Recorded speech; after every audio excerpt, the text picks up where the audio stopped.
She fled the man who had branded her like an animal, a runaway slave in a world without mercy. She collapsed on the border of a forgotten land, ruled by a lord who had locked his heart away in grief. In the safety of his keep, he tended to her wounds, and that is when he saw it. The ugly brand seared deep into her skin. Her body flinched in pure terror, her eyes silently begging him to look away from her shame. But he did not look away. He saw the mark of the monster who had hurt her, and in the soul of that broken lord, a silent, brutal war began.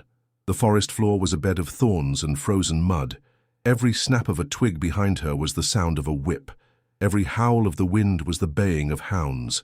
For 3 days, Lyra had run, and for 3 days, the terror had run with her. She was a ghost, a flicker of movement through the skeletal trees.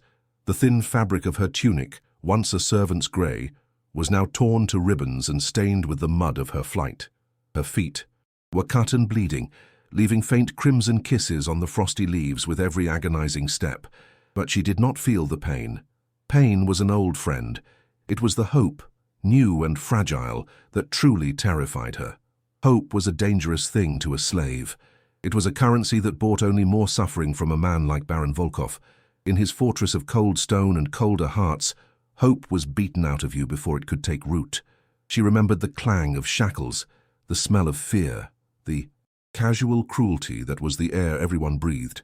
She had survived it by becoming small, by becoming invisible. But a single, careless word of defiance had earned her the Baron's special attention, and with it, the searing pain of his branding iron. Her hand flew to her shoulder, a gesture she had made 1,000 times. Even now, with her lungs burning and her legs trembling on the verge of collapse, her instinct was not to shield her face or guard her heart, but to cover the mark. The ugly, twisted V seared into her skin was his mark of ownership. It was her shame, a constant burning reminder that her body was not her own. She would rather die in this forest than let anyone see it. The baying of the hounds grew louder now, no longer a trick of the wind. They were closing in. Panic, cold and sharp, pierced through the fog of her exhaustion. She scrambled forward, her breath catching in ragged sobs. She could feel their hot breath on her heels, could imagine their teeth sinking into her flesh. Death was coming for her, and it would drag her back to the hell she had just escaped. Through the tangle of branches, she saw it. A line of stones, grey and ancient, half buried in the earth. They were covered in moss and faded runes, humming with an age the forest itself could not remember. A border. It had to be a border. Her last sliver of hope flared. If she could just cross it, she might be free. If such a thing as freedom even existed. She poured every last drop of her will into a final, desperate sprint. Her legs screamed in protest, her vision blurred at the edges. The stones seemed to rush toward her.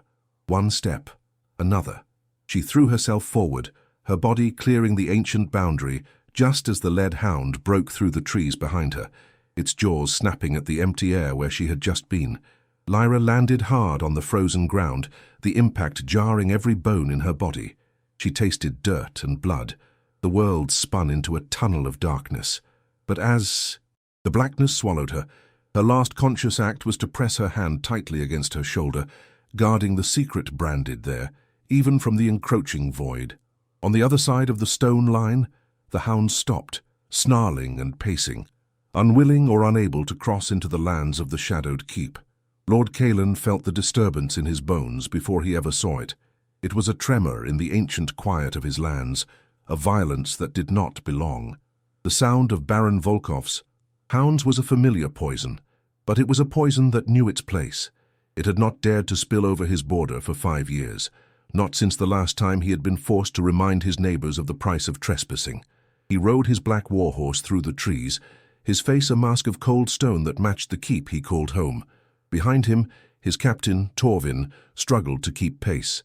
They found the hounds where Calen knew they would be, a frantic, snarling pack, held at bay by the invisible line of the boundary stones. And then he saw her. She was a heap of rags and misery on his side of the line. A girl, barely a woman, curled into herself, as if to ward off the cold of the earth itself. Her breathing was shallow, her stillness absolute. Torvin dismounted beside his lord, his hand resting on the pommel of his sword. "A runaway, my lord," he stated, his voice flat. From Volkov's kennels by the look of it. The hounds will not cross. She is no concern of ours. Leave her. The forest will claim her by morning. Kalen did not answer. He was not looking at the girl as a problem to be solved, or a piece of another man's property. He was seeing the raw terror etched on her face, the way her hand clutched her shoulder even in unconsciousness. It was a gesture of profound, desperate shame. He had seen a look like that once before, in the eyes of his wife, just moments before the raiders' fire had consumed everything he loved. The memory was a ghost that never slept, and it stirred now, awakened by the sight of this broken stranger. He felt a surge of protectiveness he had not felt in years, a sudden, fierce need to stand between this one small life and the darkness that hunted her.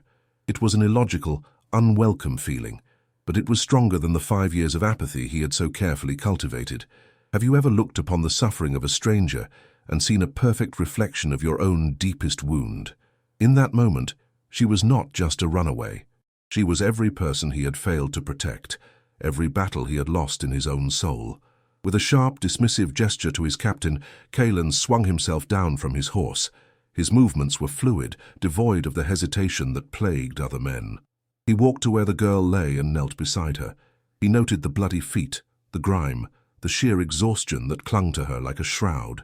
She was nothing, a stray, and yet he could not leave her. His men watched in stunned silence as their reclusive, grim-faced lord did the unthinkable. He gently, carefully, slid his arms beneath the girl's body and lifted her from the ground. She was lighter than air, a fragile bird in the arms of a bear, her head lolled against his chest, her breath a faint warmth against the cold leather of his armor. He turned without a word and started the long walk back to his keep. He carried her as if she were made of glass, his stride steady and purposeful. Torvin and the other guards exchanged looks of disbelief before scrambling to follow, leaving the hounds to bark their impotent fury at the empty forest. The fortress loomed ahead of them, a silhouette of sharp towers and cold stone against the bruised twilight sky. It was not a place of comfort. It was a monument to Kalen's grief, a fortress designed to keep the world out and his pain in. As they reached the massive iron-bound gates, a deep groan echoed across the courtyard as they began to swing open, revealing a gaping maw of shadow within. He was bringing her to a sanctuary, but as the darkness prepared to swallow them whole, one had to wonder if she was merely trading one cage for another. The first thing she felt was warmth. It was a strange and foreign sensation, a gentle weight that settled deep into her bones. For a long time she simply lay there, adrift in this new feeling, convinced it was a dream. Dreams were the only place warmth existed anymore. Slowly, other senses returned. The crackle and hiss of a fire, the scent of wood smoke and clean linen, the solid comfort of a soft mattress beneath her. This was not the damp, flea-ridden straw of the slave quarters. This was not the cold forest floor. With a gasp, her eyes flew open. Fear, her most constant companion, returned in a cold rush. She was in a bed, tucked beneath a mountain of heavy fur blankets. A fire roared in a massive stone hearth nearby, casting long, dancing shadows across the room. The walls were bare, dark stone, the ceiling the web of thick wooden beams. A single, narrow window, more an arrow slit than a source of light, showed only a sliver of grey, unforgiving sky. She sat up, her heart hammering against her ribs. The room was a cage, but a gilded one. It was masculine, Spartan, built for war and solitude, yet it was impeccably clean. The air was fresh. The oppressive stench of unwashed bodies and despair that permeated Baron Volkov's fortress was absent. Here the only sound was the fire and the lonely howl of the ewe whined outside the thick walls. The silence was so profound, so absolute, it felt louder than any scream she had ever heard. Looking down, she saw that her feet, once raw and bleeding, were now clean and expertly wrapped in soft bandages. The tattered rags she had been wearing were gone. In their place, laid neatly on a heavy oak chest, was a simple dress of dark, heavy wool and a pair of soft leather slippers. Someone had undressed her. Someone had touched her. Panic clawed at her throat. She instinctively clutched her shoulder, relieved to find the new dress would cover the mark completely. Kindness, in her world, was never free. It was a currency used to buy obedience, a gentle touch before the fist. Who had done this? And what would they demand in return? She huddled under the furs, a cornered animal, listening with every fibre of her being for the sound of footsteps, for the groan of the door, for the voice of the man who had brought her here. But there was nothing. The silence was a form of torture all its own, a suspense that stretched her nerves to the breaking point. Hours passed. The fire burned low. A gnawing hunger finally overpowered her fear. She had to move. Her muscles screamed in protest as she swung her legs out of bed. She slipped on the wool dress. It was too big, clearly not made for her, but it was thick and warm. On a small table by the hearth, she found a pitcher of fresh water, a cup, and a wooden plate with a loaf of dark bread and a thick slice of cheese. She drank greedily, the cool water a balm to her parched throat. She tore at the bread with trembling hands, forcing herself to eat slowly, even as her body cried out to devour it all at once. With every bite, she watched the door, expecting it to burst open, expecting her new master to appear and demand payment for the food and shelter. But no one came. When the plate was empty and the water pitcher half gone, a flicker of strength returned to her limbs. The not knowing was its own kind of prison. She had to see. She had to understand the nature of this new cage. Tiptoeing across the cold stone floor, she approached the door. It was made of thick, dark wood, with a heavy iron handle. Her hand shook as she reached for it, her breath held tight in her chest. She anticipated the unyielding resistance of a lock, the final proof that she was a prisoner once more. Her fingers brushed against the cold, pitted iron. She wrapped her hand around it, and with a surge of desperate courage, she pushed. The handle turned. A soft click echoed in the silent room. The door was not locked. The unlocked door became a silent dare. For 2 days, Lyra did not take it. She remained in the room, her sanctuary and her cell, eating the food that appeared outside her door each morning while she slept. It was always the same: bread, hard cheese, and an apple. It was the food of sustenance, not comfort. It asked for nothing. On the 3rd day, something was different. Next to the simple meal was a single defiant wildflower. It was a deep, royal purple, with a spot of yellow at its heart, a thing of fragile beauty against the cold, grey stone of the hallway. Lyra stared at it for a long time. It was a gesture that served no purpose. It was not food, it was not shelter, it was something else, a small, inexplicable kindness. She took the flower inside, placing it in her cup of water, where it shone like a lonely star in the gloom of her room. This small act of humanity gave her the courage she needed. She began to explore. The castle was a labyrinth of silent halls and empty rooms, a place heavy with memory and dust. She moved like a phantom through its passages, always listening, always ready to retreat. Lord Caelan, the master of this fortress, remained a ghost. She never saw him, but she felt his presence everywhere, in the way the castle seemed to hold its breath around her. She found the library. It was a vast chamber, lined with shelves of sleeping books. Here, the dust was thickest, a shroud over forgotten knowledge. In a tall arched window, a collection of potted plants had been left to die, their leaves brown and withered. Lyra recognized the herbs instantly: thyme, rosemary, and lavender. She had learned their uses from an old woman in Volkov's kitchens, one of the few souls who had ever shown her kindness. A sense of purpose stirred within her. She found a pail and filled it with water. Day by day, she began to nurse the dying plants back to life. She cleared the dust from their leaves, gave them water, and turned them towards the pale sunlight. It was a quiet rebellion against the decay of the castle. It was her first act of creation, a silent vow that she would not wither away like them. From the shadowed archway of the library, Caelan watched her. He had seen her tending to the herbs. He had expected a frightened mouse, but he was discovering a gentle gardener. He saw the way she focused on her task, her movements careful and deliberate. She was bringing life back to a forgotten corner of his world, a world he had allowed to fall into ruin alongside his own heart. He would leave her to her work, a silent guardian watching from a distance. The nights grew colder. One evening, Lyra fell asleep in a large, worn chair by the library's hearth, lulled by the warmth of the flames. She had been reading, a book of old histories left open on her lap. Caelan found her there on his nightly patrol of the castle's halls. He saw her shiver, even in her sleep. He stood over her for a long moment, his expression unreadable in the firelight. Then, in a movement that was surprisingly gentle, he unclasped the heavy, fur-lined cloak from his own shoulders. It was the symbol of his authority, his shield against the world. He carefully draped it over her small form, tucking it around her. It swallowed her whole, a cocoon of leather, fur, and his own scent of wood smoke and winter air. When Lyra awoke, she was cocooned in impossible warmth. She knew instantly to whom the cloak belonged. The weight of it was the weight of his protection. Fear and a strange, fluttering gratitude warred within her. Later that day, while examining the cloak, she found a small, frayed tear near the hem, an old wound from a past battle. With a needle and thread from a sewing kit she had found in her explorations, she set to work. Her stitches were small and neat, a perfect, almost invisible line of dark thread. It was the only way.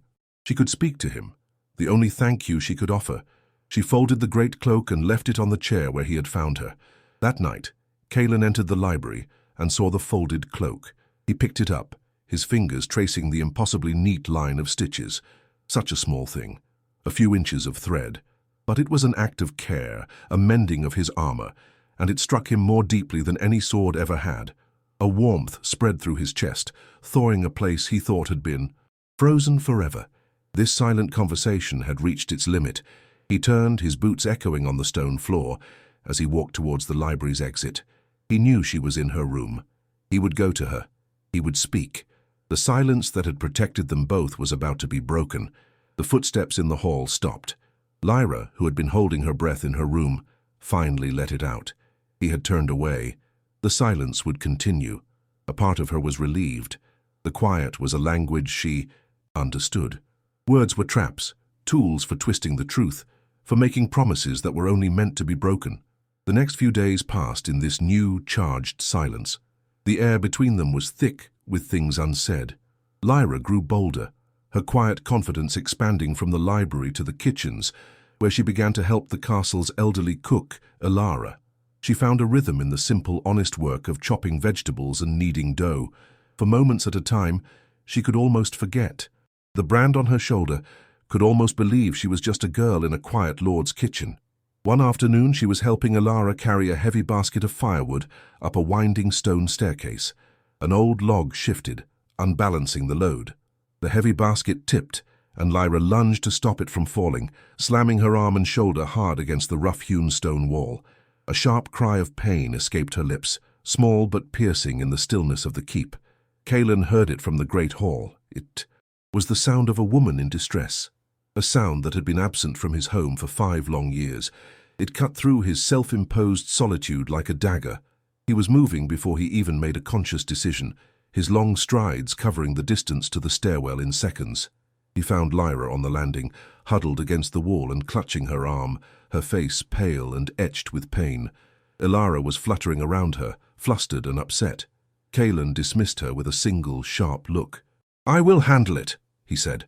His voice, rough from disuse, rumbled in the enclosed space. He knelt in front of Lyra. "Let me see the injury," he commanded, his tone softened by an undeniable urgency. He reached for her arm. Lyra instinctively tried to pull back, but his grip was firm, though surprisingly gentle. He carefully pushed back the sleeve of her woolen dress, which had been torn in the fall, and then he saw it. The scrape from the wall was angry and red, bleeding sluggishly. But beneath it, stark and hideous against her pale skin, was the brand, the stylized, scarred V of Baron Volkov, a mark of ownership, a testament to unspeakable cruelty. The world stopped. The pain in her arm vanished, replaced by a cold, sickening dread that was 1,000 times worse. All the fragile safety she had built, all the quiet hope she had nurtured, turned to ash in her mouth. He saw her shame. He saw her filth. "No," she breathed, the word a fragile whisper. She tried to wrench her arm away, her eyes wide with a terror that went beyond any physical pain. "Please," she begged, tears finally breaking free and streaming down her cheeks. "Don't look at the mark." Kalen went utterly still. His gaze was fixed on the scar, his knuckles white where he held her arm. The narrator of her life, the voice in her head that always whispered of her worthlessness, screamed that he would throw her out, that he was disgusted by her. But the look on his face was not disgust. It was not pity. It was a cold, chilling fury. It was the look of a man gazing upon an ancient enemy. He had spent years burying his heart, but what he was seeing now was not a matter of the heart. It was a matter of honor, of justice, of a darkness in the world that he had once sworn to fight. This mark on her skin was an affront to everything he had ever stood for. Slowly, he raised his eyes from the brand to her terrified, tear-streaked face. The ice that had encased his soul for 5 years did not just crack. It shattered into a million pieces, consumed by a white-hot, righteous fire. His voice, when he finally spoke, was dangerously quiet, a low growl that held the promise of bloodshed. It was not a question. It was an accusation. Volkov. Lyra could only manage a single shaky nod, the silent confession hanging in the air between them.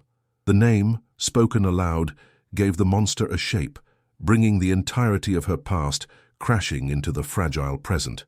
Before Kalen could speak again, before he could pass his judgment on her, a new sound shattered the moment. A single brazen blast from a horn, echoing from beyond the castle walls. It was the sound of an arrival, an unwelcome one. Torvin, Kalen's captain, appeared at the bottom of the stairs, his face grim. "My lord," he announced, his voice tight, "a party flying the banner of Baron Volkov is at the gate. They demand an audience." The blood drained from Lyra's face. They had found her. The monster had sent his minions to drag her back. She looked at Kalen, her eyes pleading, but his face had become an unreadable mask of stone.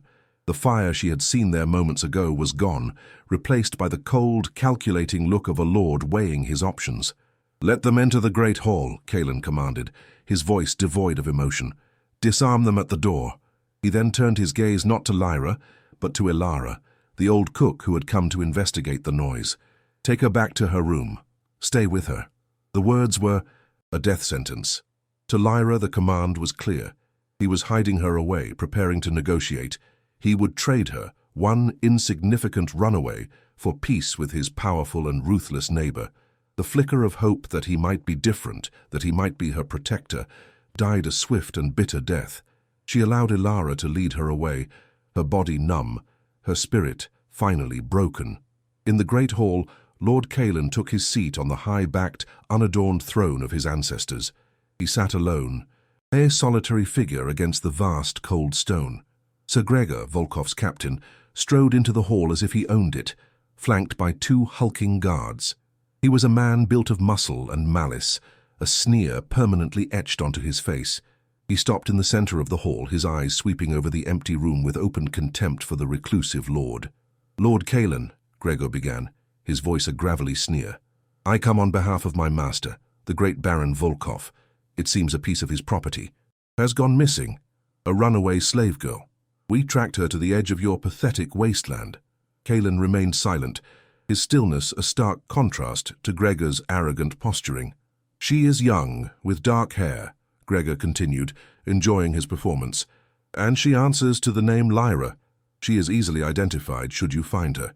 My Lord Baron marked her himself, a lovely V on her shoulder, so she would never forget to whom she belongs." He paused, letting the cruel words hang in the Charsin. "Baron Volkov demands her immediate return. Failure to comply will be considered an insult, and the Baron does not suffer insults lightly." Kalen listened to every word, his expression unchanged.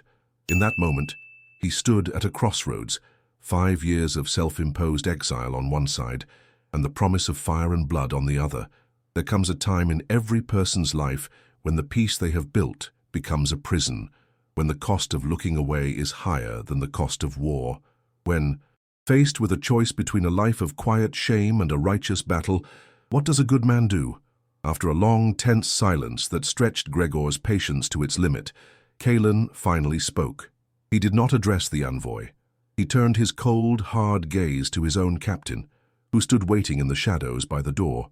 "Torvin," Kalen's voice was deceptively calm, yet it carried to every corner of the hall. "The Baron's dogs have soiled my home with their presence." He rose slowly from his throne, his full height seeming to diminish the arrogant knight before him, his eyes locked with Gregor's. "Show them the hospitality they have earned. Seize them." Torvin and a dozen of Kalen's guards materialized from the shadowed archways, their swords drawn and ready. The metallic ring of steel echoed in the hall. Sir Gregor's sneer vanished, replaced by a look of pure, shocked rage as he realized his fatal miscalculation. This was no weak, reclusive lord. He had not come to negotiate. He had walked directly into the wolf's den. The surprise was total and brutally efficient. Before Sir Gregor could even draw his own blade, Kaelin's guards were upon him and his men.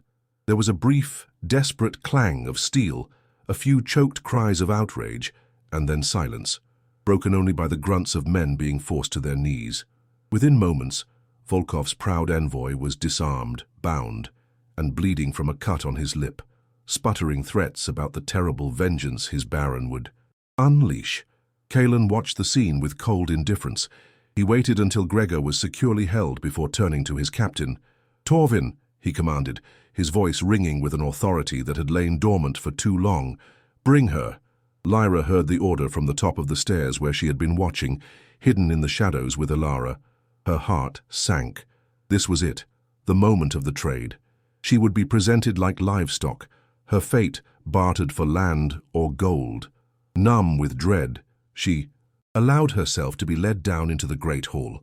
She entered the vast torchlit room and saw Sir Gregor on his knees, his face a mask of fury.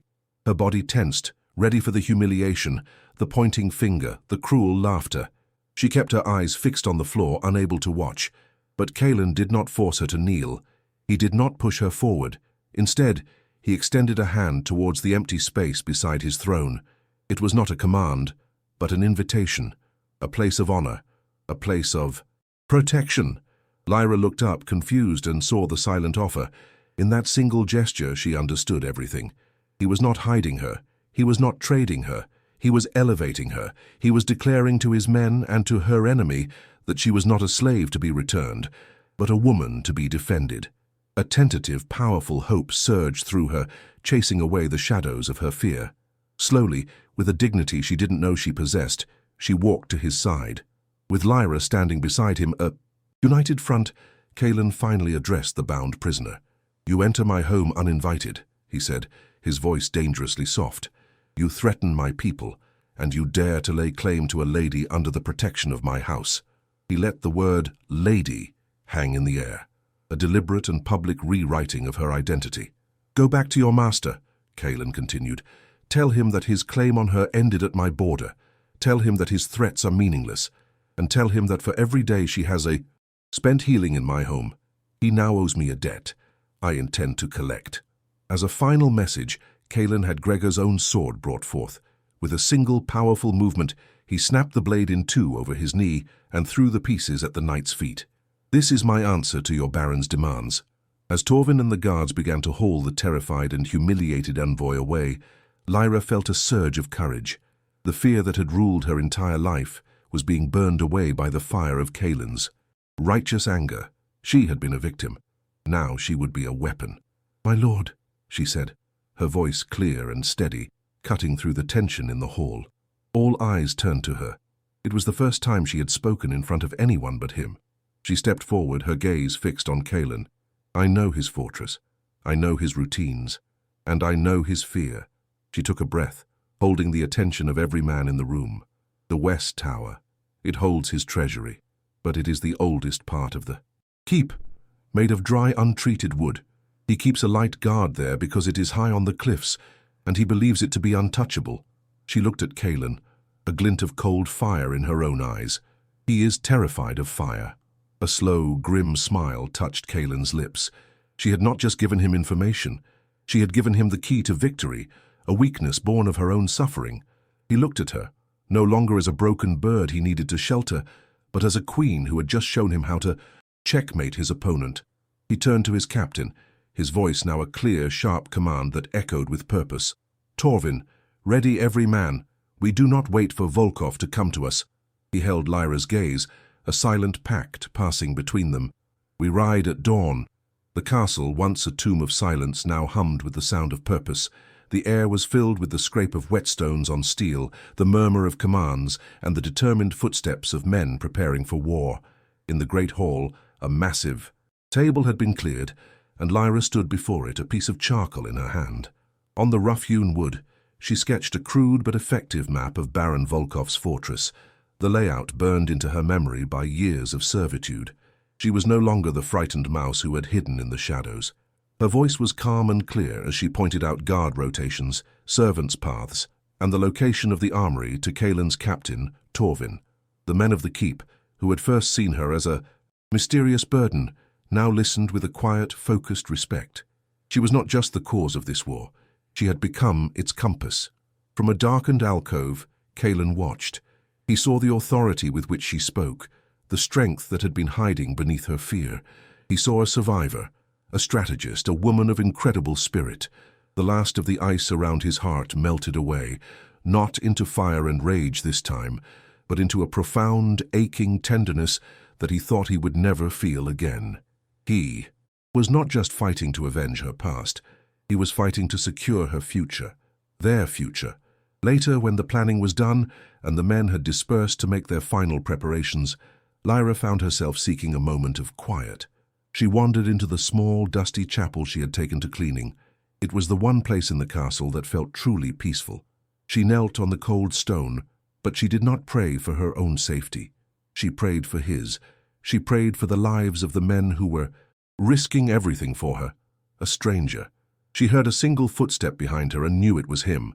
She rose and turned, her heart beating a slow, steady rhythm.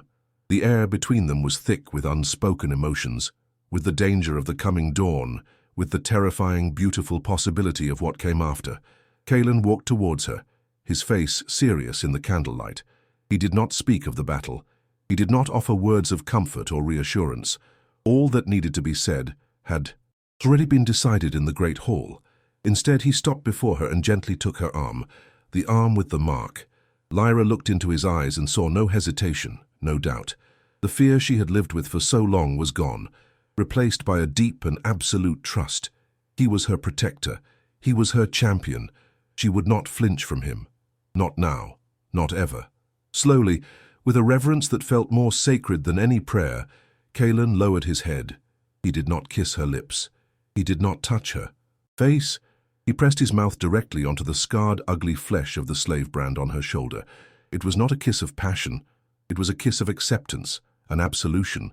In that single, silent gesture, he was not erasing her past. He was claiming it as his own. He was taking her shame, her pain, her humiliation, and consecrating them. He was transforming a symbol of her bondage into the seal of his vow. With that one act, he promised her that she would never be defined by her scars again. He lifted his head and their eyes met. No words were exchanged. None were needed. In the profound silence of the chapel, their hearts had finally spoken the same language. He gave her a single, solemn nod, a promise of his return. Then he turned and walked away, his heavy cloak sweeping behind him. Lyra watched him go, her hand rising to rest on her shoulder. She was not hiding the mark. She was holding the warmth of his kiss, the anchor of his unspoken vow. Through the chapel's archway she could see the courtyard now filled with torchlight and armed men. The great gates of the keep were groaning open, revealing the first pale, grey hint of dawn. Kaelin swung himself onto his warhorse, his face set like iron, and raised his sword, leading his army out into the twilight to wage a war for her. The war was swift and merciless.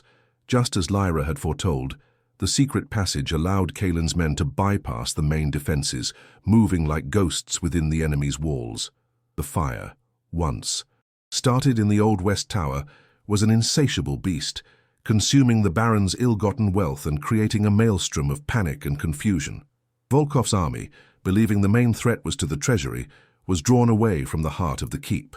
It was a fatal mistake. Kaelin led the charge through the main gate, his forces crashing against the weakened defenses like a tidal wave of righteous fury. The final confrontation took place in Volkov's opulent throne room, a place built on the suffering of others. The Baron, enraged and cornered, fought like a rabid animal, his skill matched only by his cruelty. But he was fighting for greed. Kaelin was fighting for Lyra.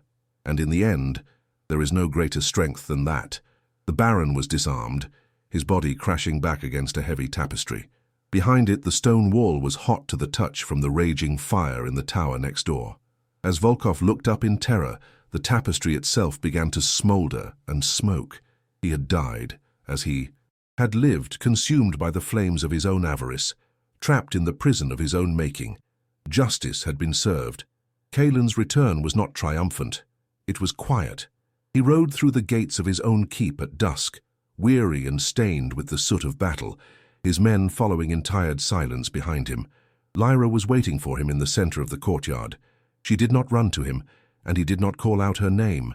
Their reunion was a silent one, as their love had always been. He dismounted, and they simply walked towards each other, meeting in the middle of the home they had defended together.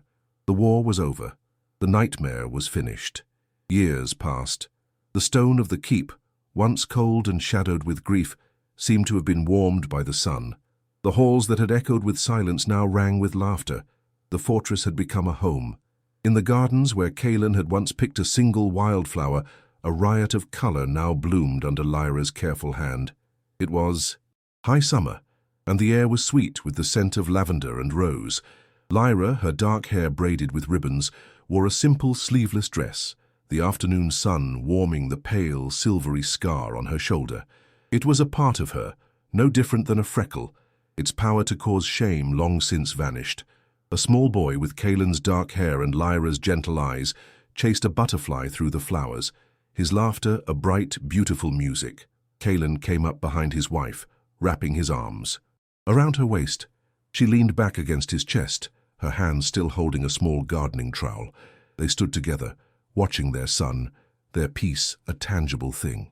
He lowered his head and pressed a soft, familiar kiss to her shoulder, a gesture that had become his own silent way of saying, "I love you." They had found each other in the darkness, two broken souls haunted by the ghosts of their past, but with quiet acts of care and a fierce, unspoken devotion, they had built a sanctuary. They had healed each other, transforming a fortress of solitude into a haven of love, proving that even the deepest wounds can be healed by a love that is patient and a kindness that is brave. For what is true love, if not finding a safe harbor for all of your broken pieces? What is a soulmate, if not the person who sees your scars and is not afraid, but instead sees the battle you survived to find them? As their story settles into the peace they so justly earned, perhaps you can ask yourself, where in this world have you found a home for your heart?